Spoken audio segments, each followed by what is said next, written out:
नमस्कार दोस्तों, आज मैं आपको सुनाऊंगा एक पिता की दर्द भरी कहानी।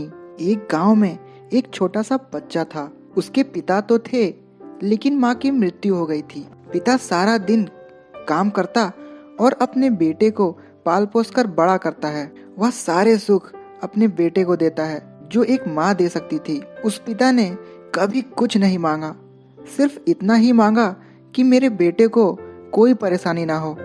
दिन बीतते गए, बेटा पढ़ लिख कर अच्छा जॉब भी करने लगता है और वह शहर में रहने लगता है। कुछ दिन बाद वह अपने पिता से मिलने आता है और कहता है, पापा मुझे कुछ पैसों की जरूरत है।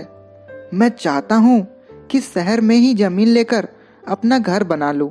पिता इस बात को सुनकर बहुत खुश होते हैं।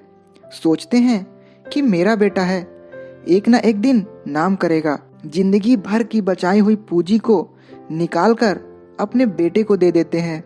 बेटा शहर चला जाता है और उन पैसों से अपना घर बना लेता है। पिता इधर इंतजार करता रहता है कि मेरा बेटा फिर से आएगा, एक ना एक दिन तो मेरे पास आएगा ही। जाएगा कहाँ? उसके पास अब कोई नहीं जाता था, क्योंकि ना ही उस पिता के पास पैसे थे और ना ही रहने का जगह था।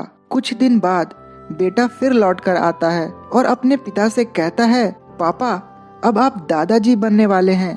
पिता को बहुत खुशी होती है। इस बात को सुनकर वह कहते हैं, तू मुझे मेरी बहू और पोता से कब मिलाएगा? बेटा कहता है, बस पापा थोड़े दिन और।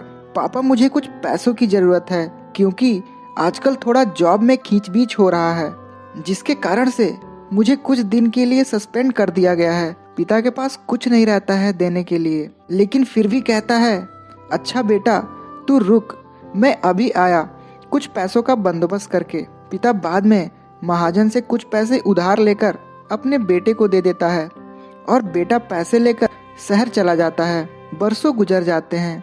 पिता सोचते हैं कि मैं तो अब दादाजी बन गया हूँगा, मेरा बेटा पता नहीं मेरे नाती को लेकर कब आएगा। फिर सोचने लगते हैं, समय नहीं मिलता होगा, इसलिए मेरा बेटा अभी तक आया नहीं, वरना आया जरूर होता।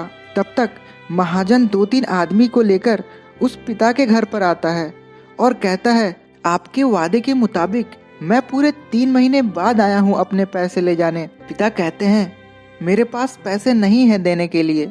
महाजन कहता है, जब पैसे देने नहीं थे तो आपने मुझसे उधार क्यों लिया? तभी पिता कहते हैं, ठीक है रुको, मैं तुम्हारे लिए पैसों का बंदोबस्त करके आता हूँ। और वहाँ के नजदीकी अस्पताल में चले जाते हैं। वहाँ जाकर अपना ब्लड डोनेट करते हैं और अपनी एक किडनी बेच देते हैं और उस महाजन का कर्ज छूटा कर देते हैं। किडनी बेचने के बाद उनकी स्थिति और भी खराब हो जाती है और वह उस राह में जी रहे होते हैं कि मेरा बेटा एक दिन आएगा जरूर। इस आस में जीते जीते एक दिन पिता की मृत्यु हो जाती है, परंतु उस बेटे को अपने पिता को आग देना भी नसीब नहीं हुआ। तो दोस्तों, आपको ये कहानी कैसी लगी? अगर अच्छी लगी हो तो प्लीज वीडियो को लाइक और शेयर करें और ऐसी ही कहानी सुनने के लिए हमारे YouTube चैनल कहानियों की किताब को सब्सक्राइब करें। धन्यवाद।